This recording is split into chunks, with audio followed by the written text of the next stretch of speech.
Hello everybody, this is Toys R Us, and for this new figure unboxing and review, we're going to be looking at the Doctor Wu fire ladder figure. So with this video, we're going to have a detailed look at him in both of his modes, help you decide how you want to display him.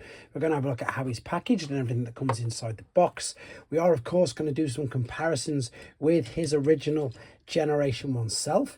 We'll see how he looks and fares against some more official Hasbro and indeed Takara little figures, as well as some of the other figures that are released in the same toy line and some other Legends figures as well. So as you can see, loads to get through with this video.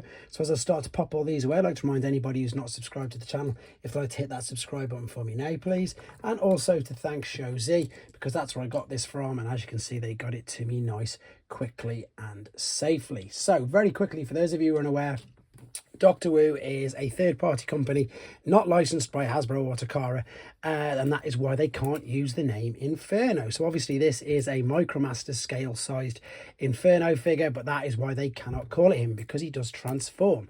So the package itself comes like this, nice little box, lovely little artwork on it.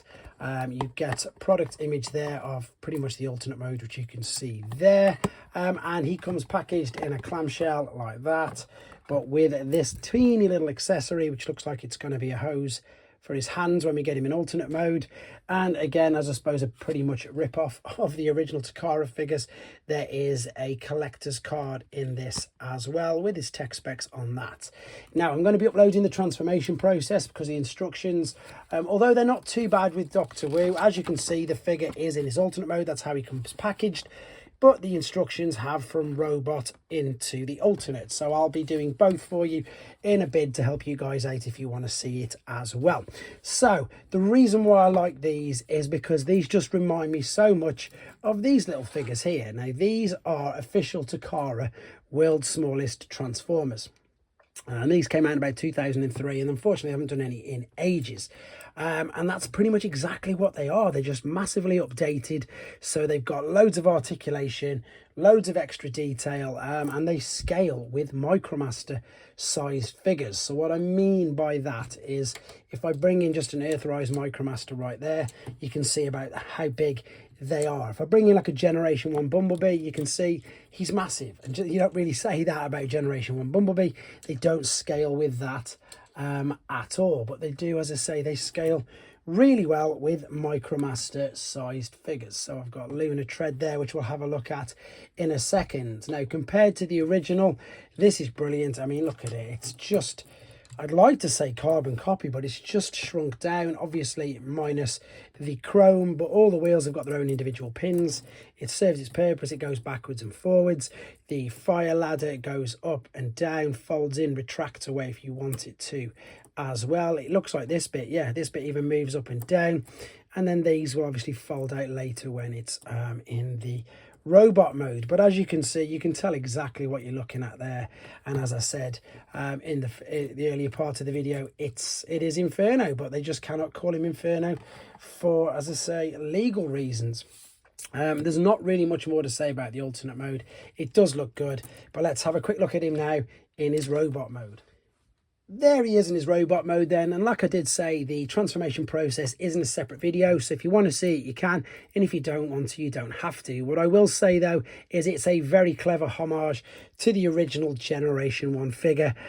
Pretty much nailed it, and again I suppose it's exactly why I refer to these or liken these to your Takara World's Smallest Transformers, because that's exactly what Takara did.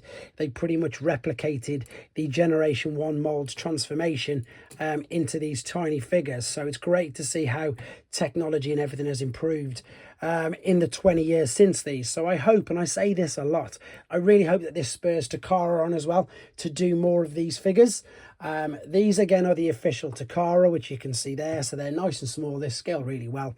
And then this is, I think that's Countdown, or the other one, whatever his name is, from your Titan Omega Supreme figure. So you've got an idea of just how well he scales. Like I said, he's really small compared to most of the other figures you'll see. So that's a Generation 1 Bumblebee, which is never really referred to as being big, but he is there. There's a Generation 1 Prime. So you've got an idea of how big he is there. Of course, I need to bring in, and very importantly, a Generation 1 Inferno figure. just to say they've managed to completely nail this. Oh, his fist's popped out. I'll find that in a second.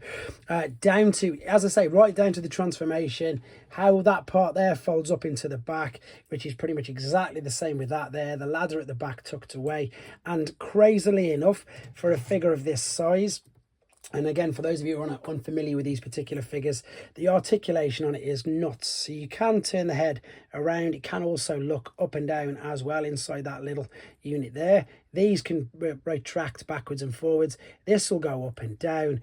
These ball and socket joints at the shoulders, so they'll go all the way out to the side and all the way forward. Let me just move that out of the way for focus for a second. You've got ball and socket joints at the biceps, which the original didn't have. You just had the flexion, but that will twist as well. The fists are, of course, just fused in. There is not a waist swivel, but the ball and socket hips means, again, they can give you the splits. They can twist slightly. Yeah, they will twist in and out a little bit. You've got knee bend, and look at this crazy thing. You've got ankle tilt and rock as well in this absolutely tiny little figure. Right, let's just quickly attach this. I thought I'd lost that then for a second. Let's see how it does just fit over. Does it? Let's have a look. Yep, I think. Or do I need to turn it around? Let's have a look.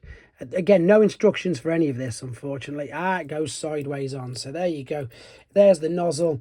And it's just another little bonus, I suppose, effect. They didn't need to put it in, but because it's there, it does look good. And it does work. So again, just to, I suppose, reiterate the fact that he doesn't scale with other Legends scale figures. There is an Iron Factory. There is Magic Square.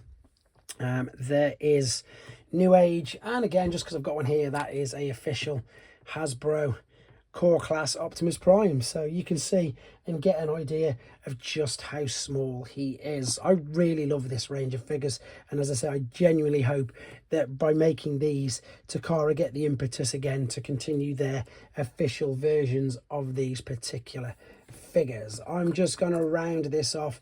I've got a few Doctor Who figures just at hand, so I'm going to just pop these there. And again, just to remind you guys, if you want to get one of these yourself, there's a direct link, and you're welcome to use my code toysareruss at the Showzy website.